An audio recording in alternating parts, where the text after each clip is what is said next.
오늘 우리에게 주시는 하나님의 말씀은 누가복음 15장 11절부터 24절까지 말씀입니다. 신약성경 121면입니다. 누가복음 15장 11절부터 24절까지 말씀입니다. 이 계시의 말씀을 제가 받들어 읽어드릴 때 살아계신 주님의 음성을 들으실 수 있기를 바랍니다.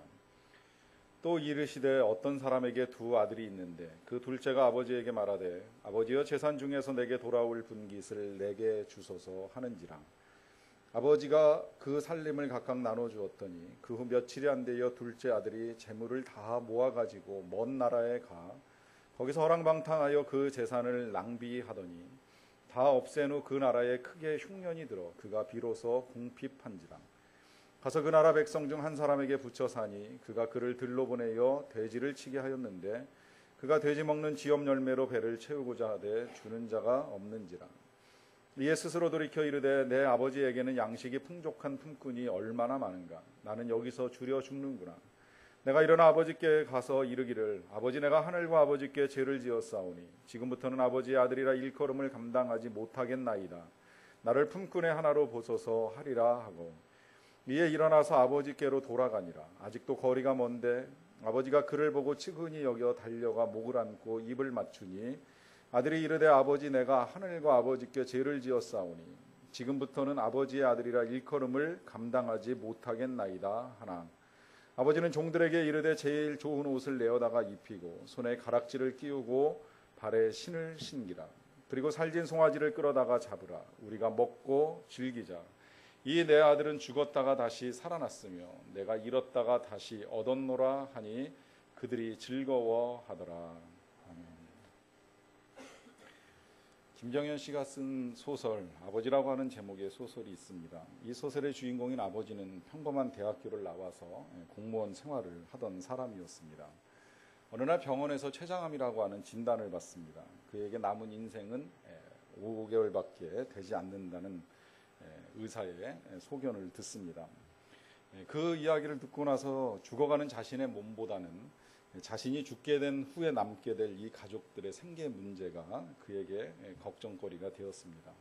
자기 자신의 치료를 위하여 소요되는 항암 비용보다도 남은 가족들이 생계를 유지하고 또 자녀들의 학업을 마치는 데 필요한 돈을 만드는 일이 시급하다라고 생각을 한 것입니다. 그러나 남은 가족들을 위해서 자신이 해줄 수 있는 것이 없다는 것, 또 남겨줄 수 있다는 것이 별로 없다는 사실을 알고 그는 절망을 합니다. 그래서 그는 그 절망과 또 괴로움과 그리고 두려움에 의해 가지고 술에 취한 나날들을 보내게 됩니다. 그가 그러한 병이 있다는 사실을 모르는 가족들은 술에 취해 있는 그 겉모습만을 보면서 그 아버지 또 남편을 혐오합니다. 그런 아버지는 없는 것이 낫다고 생각을 하고 아내는 이혼을 준비합니다. 또 딸은 아버지에게 정신을 차리라고 제발 좀 정신을 차리고 술 좀 그만 드실 것을 당부하는 편지를 보내기도 합니다. 하지만 이 아버지는 그런 모든 가족들의 반응에 대하여 절대 상처를 받으려고 하지 않고 또 가족들을 미워하지도 않습니다. 오히려 그런 가족들의 반응이 오히려 자기를 사랑하는 관심이라고 생각하면서 그 모든 것들을 수용하고 감사하는 마음을 갖습니다. 뒤늦게 이 가족들이 아빠의 병을 알게 되고 그 아빠 앞에서 회개하고 용서를 구하는 일을 합니다. 하지만 그동안 그 아버지에게 주었던 상처를 씻기에 이 아버지에게는 남은 시간이 너무나도 짧다는 것이 소설의 마지막 부분이었습니다. 이 소설 속에서 아버지의 마음을 우리가 읽게 됩니다. 자신은 죽어가면서도 자신의 몸보다는 가족의 미래를 더 걱정하고 또 자신을 미워하는 가족의 저주들조차도 사랑으로 용서하고 수용하려고 하는 의지를 보여줍니다. 이것이 아버지의 마음입니다. 지난 1981년 여름에 공무원이었던 아버지 진정호 씨가 2살배기 아들 영수라고 이름하는 이 아이를 데리고 집 마루에서 잠시 딴 생각을 하는 동안에 아들을 놓치는 일을 하게 됩니다. 그래서 마룻바닥에 뒤통수를 찍게 된 이 아들이 울지도 못하고 경기를 하다가 그만 지적장애 1급 판정을 받게 됩니다. 그래서 초등학교에 들어가서 학생 친구들과 어울리지도 못하고 말도 제대로 하지 못하고 끊임없이 아이들로부터 공격을 당하고 이제 왕따가 됩니다. 그래서 이 아이를 좀 더 좋은 환경 속에서 공부를 시켜보겠다 생각을 한 이 아버지 진 씨가 원래 자기가 있었던 이 군 소재지 공무원직을 중단하고 경남 마산시로 전근 요청을 해서 마산으로 옮겨서 아이를 특수학교에 보내는 일을 하게 됩니다. 이것으로 아이를 위한 일들이 다 아니 된다 싶어서 그 다음에는 전국에 있는 병원들을 다 찾아다니면서 아이의 치료를 도와달라고 하는 요청을 합니다. 그러나 그 어떤 의사도 이 아이의 치료에 있어서 자신이 없다는 반응을 보이면서 이 아이의 치료를 거절하는 일을 수없이 겪게 되었습니다. 그러다가 서울에 있는 대학병원까지 왔지만 대학병원에서도 역시 똑같은 대답을 듣고 한 가지 이제 제시받은 치료의 방법이 기왕이면 자연과 좀 더불어 살면 아이에게 도움이 많이 될 것이라고 하는 제안을 듣게 됩니다. 그래서 그는 이제 17년 동안 해왔던 공무원 생활을 다 정리하고 받은 퇴직금으로 강원도와 충청도 지역을 다니면서 가축을 길러보기도 하고 또 나무를 심는 일도 하면서 1년 동안의 시간을 보내게 됩니다.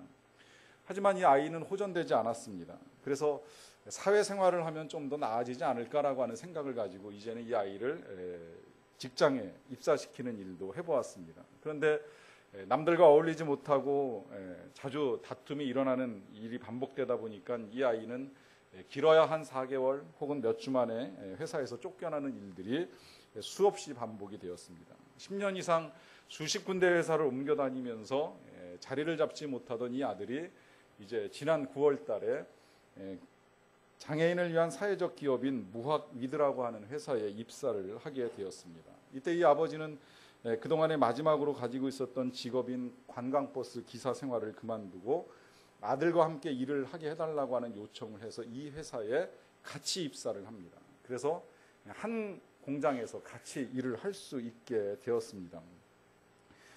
그래서 그는 이제 그 아들의 병 때문에 공무원 생활 그만두고 자동차 부품 공장의 직원으로 또 폐기물 수집상으로 관광버스 기사로 하던 모든 일들을 중단하고 아이와 함께 9시에 출근을 해서 저녁 5시까지 일을 하는 같은 회사의 직원이 된 것입니다. 이 아들은 새벽 5시에 일어나서 벌써 출근 준비를 할 정도로 온전한 정신 상태를 가지고 있지는 못하지만 그럴지라도 아버지와 함께 출근하는 것으로 인하여서 나름 마음의 평안을 찾고 직장 생활이 많이 안정되어 가고 있다라고 하는 이야기였습니다. 그래서 출근을 하면 아들이 컨베이어 벨트에 놓여 있는 이 빈병에 깨진 조각들을 거두어내고 그러면 아버지는 그 빈병을 이제 모아서 하치장에 갖다 주는 일들을 하면서 함께 그 모든 일들을 같이 합니다. 이렇게 이제 좋아진 아들의 상태에 대하여서 아버지는 나름 이런 소원을 이야기합니다. 마음 같으면 내 아들이 좋은 여자를 만나서 가정을 꾸리는 것도 좋겠지만 그것이 무리고 욕심이라는 것을 알고 있습니다. 다만 내가 살아있는 날 동안에 지속적으로 이 아들을 돌봐줄 수 있고 또 이 아들을 위해서라면 내 목숨까지라도 내어주는 것이 여한이 없을 것입니다 라고 말씀을 합니다. 이것이 바로 아버지의 마음이라고 하는 것입니다. 우리가 성경에서 다윗을 평가하기를 하나님의 마음에 합한 사람이라 하는 평가를 보게 됩니다. 그는 이스라엘에게 있어서는 지금까지도 존경을 받는 성군입니다. 그래서 지금도 이스라엘 국기를 보게 되면 이스라엘 국기의 한복판에는 다윗을 상징하는 별이 하나가 크게 자리를 잡고 있습니다. 그만큼 이 다윗은 위대한 왕이었었는데 그가 왜 그렇게 위대한 왕이 될 수 있었는가 하는 문제를 생각을 해볼 필요가 있습니다. 그는 물론 전장에서 승리를 많이 경험하기는 하였지만 항상 용기 있는 사람은 아니었습니다. 때로는 목숨을 건지기 위해서 도망가는 일을 했던 적도 여러 차례 있습니다. 때로는 살겠다고 침을 흘리면서 미친 척을 한 적도 있습니다. 뿐만 아니라 남의 여자를 욕심냈던 적도 있고 그 욕심으로 인하여서 그 여자의 남편까지 전쟁터에서 죽이는 일을 서슴지 아니하였던 악한 면도 있습니다. 그렇게 보면 그에게는 어쩜 비굴한 인간상도 담겨져 있고 더럽고 추악한 인간의 모습이 그냥 그대로 드러납니다. 그럼에도 불구하고 성경은 이 다윗을 일컬어서 하나님의 마음에 합한 사람이라 하는 평가를 내립니다. 여기엔 몇 가지 이유가 있는데 그 중에 한 가지 이유가 있다면 그것은 이 다윗을 통해서 드러나고 있는 하나님의 성품입니다. 그에게는 아내가 많다 보니까 아들도 여러 명이 있었습니다. 그 여러 명의 아들들 가운데 가장 주목을 받았던 아들이 압살롬이라고 하는 아들입니다. 이 아들에 대하여 성경은 이렇게 이야기를 합니다. 온 이스라엘 가운데 압살롬 같이 아름다움으로 크게 칭찬을 받는 자가 없었으니 저는 발바닥부터 정수리까지 흠이 없었더라. 잘생기고 똑똑한 청년입니다. 그리고 다윗의 뒤를 이어서 왕이 되기에 충분한 자격을 갖춘 아들입니다. 그런데 문제가 있습니다. 이 아들은 서자입니다. 그리고 셋째 아들입니다. 그러다 보니까 왕이 되기에는 좀 어려운 입장에 놓여 있었습니다. 그래서 그는 왕이 되고 싶어하는 자신의 욕망을 달성하기 위하여 자신이 가지고 있는 용모와 또 총명함을 이용해서 사람들을 모으기 시작을 합니다. 4년 동안 사람들의 인심을 얻는 일들을 하면서 자기가 필요한 사람들을 충분히 모아드립니다. 그리고 그 사람의 숫자가 충분하다 싶었을 때에 그는 반란을 시도합니다. 자신의 아버지인 다윗을 죽이고 자신이 그 왕위를 찬탈하려고 하는 그런 계획을 세운 것입니다. 이 계획을 알게 된 한 신하가 다윗에게 그의 계획을 알려주었습니다. 다윗은 그 소식을 듣자마자 그놈을 당장 잡아들이라고, 그놈을 죽여야 된다라고 말을 하지 않고 그 소식을 듣자마자 그는 왕궁을 버려두고 도망을 갑니다. 여기 깊은 아버지의 생각이 있습니다. 이 아들하고 맞닥뜨려서 싸움을 하게 될 때 그 어떤 결과도 이 가문에 덕이 될 만한 일이 없습니다. 만약에 아들의 반란을 진압하고 이 아버지가 그 아들 압살롬을 죽여서 승리를 거둔다고 할지라도 왕위는 유지될지 모르겠지만 백성들은 생각할 것입니다. 자기 아들 죽이고 자신의 왕위를 유지시켜 나간 못된 왕이라고 평가를 내릴 것입니다. 상황이 뒤집혀도 역시 결과는 똑같습니다. 아들이 아버지를 죽이고 그 왕위를 찬탈한다고 하면 아마 사람들은 그 왕에 대하여 계속 이야기를 할 것입니다. 자신의 아버지를 죽이고 왕을 차지한 아들이라고 하는 평가입니다. 그러니까 죽일 수도 없고 또 죽임을 당할 수도 없는 그런 상황입니다. 그래서 다윗이 도망을 갑니다. 그리고 그렇게 도망가서 피해 있는 동안에 이 아들의 생각, 이 압살롬의 생각이 좀 바뀌었으면 하는 그런 기대감을 가지고 있습니다. 그러나 안타깝게도 이 아들의 마음이 바뀌기는커녕 오히려 군사의 수만 더 늘려나가면서 어떻게든 아버지를 죽여야겠다는 생각을 가지고 끊임없이 이 아버지를 추격해 옵니다. 그래서 그 아들을 맞서 싸우는 자신의 부하들에게 다윗이 부탁을 합니다. 그 부탁의 내용은 이런 것이었습니다. 나를 위하여 소년 압살롬을 너그럽게 대접하라. 삼가 누구든지 압살롬을 해하지 말라. 아들은 비록 반역을 꾀하고 자신을 죽이려고 하고 있지만 그러나 그 아버지 다윗은 그 아들이 잘못된 생각을 고쳐먹고 돌아오기를 기다리고 있습니다. 그리고 그 아들을 피해서 강을 건너 광야로 산으로 도망을 다닙니다. 그럼에도 불구하고 그를 해하지 말라고, 그를 다치게 하지 말라고, 오히려 그를 너그럽게 대해달라고 부탁을 하고 있습니다. 이것이 아버지의 마음입니다. 그러나 안타깝게도 이 반역을 꿈꾸던 압살롬은 이 다윗의 소원대로 인생이 끝나지 아니하였습니다. 다윗의 부하였던 요압 장군과 그의 군대들이 압살롬을 살해합니다. 그 소식을 다윗이 듣게 되었습니다. 그런 아들의 사망 소식을 듣자 마음이 너무 아파가지고 자신이 거하던 곳에 옥상에 올라가서 흐느끼면서 눈물을 흘립니다. 그리고 이렇게 울부짖습니다. 내 아들 압살롬아, 내 아들 압살롬아, 내가 너를 대신하여 죽었더라면 압살롬 내 아들아, 내 아들아. 부하들을 시켜서 그 아들을 죽여야만 했던 이 아버지의 한 맺힌 절규가 이 부르짖음 속에 담겨 있습니다. 비록 자기를 죽이고 왕위를 차지하려고 반역을 꿈꾸는 아들이었지만 그를 향한 이 아버지의 사랑은 변함이 없습니다. 그래서 그가 돌아오기를 기다렸고 아무도 그를 죽이지 않기를 기대했습니다. 그러나 아들은 죽었고 그 아들 때문에 아버지는 한없는 눈물을 흘립니다. 이것이 아버지의 마음입니다. 한때 우리나라에서 오랫동안 베스트셀러 1위를 했던 소설이 있습니다. 조창인 씨가 쓴 가시곡이라고 하는 제목의 책입니다. 만화책으로 만들어져서 어린 자녀들도 많이 읽은 것으로 알고 있습니다. 이 소설의 주인공인 이 아버지는 결혼을 하고 아들을 낳았어요. 그런데 그 아들의 엄마가 자신의 인생을 찾겠다라고 하면서 이혼을 하고 남편과 아들을 우리나라에 버려둔 채 프랑스로 유학을 떠나버리게 됩니다. 이 아버지는 홀로 자식을 기르게 되었습니다. 그런데 안타깝게도 이 아들이 10살 때에 백혈병에 걸리게 됩니다. 아버지는 필사의 노력과 지극한 사랑으로 이 아들의 간병을 하고 아들을 살리려고 애를 썼습니다. 그런데 그 아들 속에 질병이 재발되어서 괴로웠습니다. 집을 팔고 그래서 전세로 옮기고 전세를 또 팔아서 월세로 옮기면서 아들의 치료비를 대느라고 모든 재산을 다 날려버렸습니다. 그러던 중에 마지막으로 이 아이를 완치시킬 수 있는 방법 한 가지를 찾게 됩니다. 그것은 골수를 이식하는 것이었습니다. 그런데 문제는 이 골수를 이식하려고 하면 약 4천만 원 정도의 수술 비용이 든다는 것이었습니다. 아들을 간병하느라고 직장을 접었고 노트북 컴퓨터 한 대를 가지고 시를 쓰기도 하고 또 번역하는 일을 하면서 근근히 살아오던 이 아버지가 이 아들의 수술비 4천만 원을 만들기 위해서 고민 끝에 궁여지책으로 찾은 방법은 자신의 장기를 매매하는 것이었습니다. 불법이지만 매매하면 한 3천만 원 정도를 받을 수 있다라고 하는 이야기를 듣고 노트북 컴퓨터, 유일한 재산이었던 그 컴퓨터를 팔아서 어렵사리 검사 비용을 마련을 합니다. 그래서 장기 이식을 위하여 기본 검사를 받게 되는데 문제는 검사 결과 이 아버지가 건강한 육체가 아니라 간암 말기 환자가 되었다는 것을 알게 된 거예요.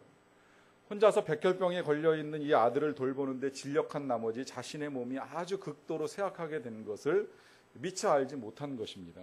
결국 아이의 치료비는커녕 자신의 육신조차 가눌 수가 없는 상태가 되어버렸습니다. 그런 와중에 자신의 한쪽 안구를 불법으로 매매하여 가까스로 아들의 치료비를 마련을 합니다. 아들은 그 치료비로 수술을 받고 건강을 회복합니다. 이 소식들을 뒤늦게 들은 이 아들의 어머니, 그러니까 주인공의 아내가 프랑스에서 귀국해서 남편한테는 잔소리만 하고 야단만 치고 난 다음에 아들을 데리고 프랑스로 떠나버립니다. 아들을 살리고 프랑스로 떠나보낸 이 홀로 남은 아버지는 쓸쓸하게 죽음을 맞이한다라고 하는 것이 소설의 이야기입니다. 이 아버지를 일컬어서 이 소설의 제목 가시고기라고 표현을 하고 있습니다. 이것은 가시고기가 가지고 있는 특징 때문입니다. 가시고기는 다른 물고기하고 다르게 엄마 가시고기가 알들을 낳으면 그 즉시 사라집니다. 알들이야 어떻게 되든지 관계없이 상관없이 떠나버립니다. 그러면 아빠 가시고기는 남아서 알들을 돌보는 일을 합니다. 주변의 여러 물고기들이 이 알들을 먹어치우려고 달려들 때에 다른 물고기들과 아빠 가시고기는 목숨을 걸고 싸웁니다. 먹지도 않고 잠을 자지도 않으면서 열심히 알들을 보호합니다. 때로는 그 알들을 보호하느라고 싸우다가 살점이 찢겨나가는 고통 속에서도 아빠 가시고기는 철저하게 이 알들을 지키기 위해서 애를 씁니다. 그러다가 이제 알들이 깨어나고 부화해서 새끼들이 무럭무럭 자라나고 자라난 새끼들은 때가 되면 아빠 가시고기를 버리고 다 각기 갈 길로 떠나가게 됩니다. 그때 이 싸움과 또 고통에 지친 아빠 가시고기가 홀로 남아 돌틈에 머리를 박고 세상을 떠나게 된다 하는 것입니다. 여기 아버지의 마음이 있습니다. 자신의 목숨을 내어주기까지 사랑을 합니다. 그 자식이 건강하고 장성해서 자신을 떠나도 서러워하거나 슬퍼하지 아니하며 거룩한 죽음을 맞이합니다. 이것이 아버지의 마음이라고 하는 것입니다. 오늘 저와 여러분들이 함께 읽은 본문 누가복음 15장 말씀은 아버지의 마음을 가장 잘 알게 해주는 예수님의 비유입니다. 이 비유는 탕자의 비유로 우리에게 아주 잘 알려져 있습니다. 사실 이 본문 읽어나가다 보면 탕자라고 하는 비유는 나오지 않습니다. 정확하게 이 비유의 제목을 붙이자라고 하면 그것은 선한 아버지의 비유라고 할 수 있습니다. 오늘 우리가 살고 있는 이 시대는 착한 것과 멍청한 것이 통하는 세상입니다. 바로 이 아버지가 그런 아버지라고 할 수 있습니다. 너무나도 선하기 때문에 멍청한 아버지라고 할 수 있습니다. 아주 어리석어 보이는 아버지입니다. 자식을 너무나도 사랑하기 때문에 자식을 이길 수 없습니다. 자식이 원하는 대로 다 허락을 합니다. 이 아들이 지금 이 아버지에게 와서 달라는 것은 아버지의 재산입니다. 아버지는 자식에게 재산을 물려줄 의무를 가지고 있지는 않습니다. 그런데 마치 이 자식은 아버지의 재산이 자기 것인 양 그 아버지에게 그 아버지의 재산을 달라고 요청을 합니다. 엄밀하게 말하면 그것은 지금 아버지가 빨리 죽었으면 바라는 아들의 악한 마음이라고 할 수 있습니다. 그러나 죽지 아니하였으니 재산이라도 달라고 하면서 아버지의 것을 달라고 요청할 때 이 어리석어 보이는 아버지가 자식에게 그 재산을 허락을 합니다. 그 허락 속에 바로 어리석다고 하기에는 너무나도 가슴 깊은 아버지의 사랑이 담겨 있습니다. 왜냐하면 그 허락 속엔 아버지의 소원이 있기 때문입니다. 아버지는 자식에게 재산을 물려주고 또 그 자식이 떠나겠다라고 하는 생각을 들어주면서 이런 마음을 가지고 계시는 것입니다. 그래, 네 생각대로 떠나라. 좋다. 그러나 떠나기는 떠나되 제발 살아서만 돌아와다오. 네가 내 자산을 다 허비해도 좋으니 제발 다시 돌아와다오. 가진 것 다 가지고 해볼 것 다 해보고 나서 아버지의 품에서 사는 것이, 아버지와 함께 거하는 것이 얼마나 귀한 일인가라고 하는 것을 깨닫게 된다면 다시 이 아버지에게로 돌아와다오. 그와 더불어서 이 아버지를 떠난 세상이 얼마나 험난하고 어렵다는 것을 알고서 돌아오기를 바란다. 이 마음 하나로 이 아버지는 아들을 떠나보냅니다. 그러나 그 떠나보냄 속에 아버지는 엄청난 대가를 치르고 있는 것입니다. 그저 단순히 재산을 날리는 것만으로 끝나는 것이 아니라 긴 세월 동안을 기다립니다. 한숨 속에서 기다리고 눈물 속에서 기다리고 애태움 속에서 기다립니다. 때로는 그 일로 인하여서 집을 나가지 아니한 큰아들로부터 원망을 듣기도 하고 질투의 말을 듣기도 합니다. 그럼에도 불구하고 이 아버지는 아들을 기다립니다. 그 아들이 출세해서 돌아오기를 기다리는 것이 아닙니다. 탕자를 기다립니다. 깊이 알고 깨닫고 돌아오게 되기를 기다리는 것입니다. 세상에 나가서 지치고 고난 심령을 가졌을지라도 다시 돌아오기를 기다리는 것입니다. 그러하기 때문에 이 아버지는 이미 이 떠나간 아들을 용서하고 기다리고 계시는 것입니다. 그리고 그 세월이 아무리 길어진다고 할지라도 절대 포기하지 않고 기다리고 계십니다. 그러하기에 돌아오는 아들을 맞이할 때 이 아버지의 태도를 보면 아주 적극적입니다. 거리가 멀고 또 이 아들이 초라한 행색을 하고 있다고 할지라도 이 아버지는 아들을 쉽게 알아봅니다. 그래서 달려나갑니다. 매일같이 하루도 쉬지 않고 여러 해를 기다려왔기 때문에 아들을 알아보고 달려나가서 그 아들을 끌어안고 그 냄새나고 더러운 몸에 입을 맞추면서 빠른 속도로 모든 것들을 회복시킵니다. 관계를 회복시키고 아들의 지위를 회복시켜줍니다. 질문하지도 아니하십니다. 어디 있었니? 뭐 했니? 왜 이제 왔니? 꼴이 왜 이 모양이니? 돈은 얼마나 벌었니? 이런 일들에 관심 갖지 아니하시고 오직 한 가지 말씀하십니다. 그 말씀이 말로 다 표현되지도 아니하였습니다. 그저 옷 입혀주시고 신발 신겨주시고 가락지 끼워주시는 이 행동으로 표현됐지만 그러나 오직 이 아버지의 마음은 한 말씀이었습니다. 넌 여전히 내 아들이다.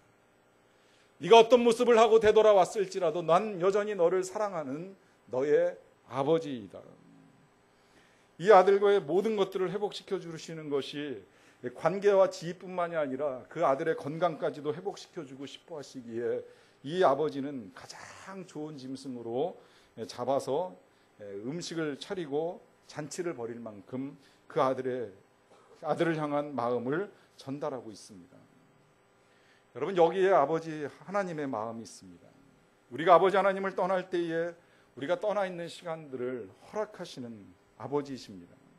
그러나 우리가 돌아올 때에 우리가 돌아오기를 소망하고 기다리시는 아버지 하나님이십니다. 그리고 그렇게 기다리실 때에는 이미 용서하시고 기다리시는 아버지입니다. 포기하지 않고 끝까지 기다리시는 아버지입니다. 또 돌아왔을 때에는 우리의 형편이 어떠하든지 사랑으로 다시 맞아주시고 모든 관계와 신분을 회복시켜 주시는 아버지입니다. 이것이 아버지의 마음이요. 지금 아버지께서는 여전히 그 마음으로 저와 여러분들을 기다리고 계십니다. 이제 우리에게 필요한 것은 그 마음 헤아리고 돌아가는 것입니다. 그분께로 돌아가는 것입니다. 하나님께서는 우리로 하여금 그 아버지의 마음 잘 헤아리도록 하나님의 말씀을 주셨습니다. 이 성경 말씀 속에는 우리를 향한 아버지 하나님의 마음이 어떠한가를 아주 잘 기록을 해놓았습니다. 안타깝게도 우리가 이 하나님의 말씀을 때로는 이해하지도 못하고 또 때로는 읽지도 못하기에 하나님의 마음을 헤아리는 일에 어려움을 겪을 수가 있습니다. 그래서 오늘 이 시간에는 이 하나님의 말씀 속에서 정말 우리를 향한 아버지 하나님의 마음이 무엇인가를 잘 담고 있는 영상 하나를 통하여서 우리가 함께 하나님의 마음을 헤아리고 하나님께 나아가는 시간을 갖도록 하겠습니다. 영상을 같이 보시겠습니다.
사랑의 아버지 하나님, 감사합니다. 우리가 그동안에 잊고 살았습니다. 모르고 살았습니다. 우리 아버지 하나님께서 우리를 얼마나 사랑하시는지, 그 사랑으로 우리를 지으시고, 그 사랑으로 우리를 돌보시고, 그 사랑으로 우리를 여기까지 이르게 하시고, 그 사랑으로 우리를 영원토록 품으시고 함께 하시는 그 귀한 은혜 잊고 살아왔음을 고백합니다. 어떤 모습으로 나아오든지 달려나와 맞이하시고 품으시고 안으시고 기뻐하시며 천국잔치를 예비하고 계심을 다시 알게 하셨사오니 이제 우리의 마음 늘 주님 마음 헤아리게 하시고 주님 안에 거하며 주님이 우리에게 주시는 참된 평안을 누리며 살게 하옵소서. 예수님의 이름으로 기도하옵나이다. 아멘. 찬송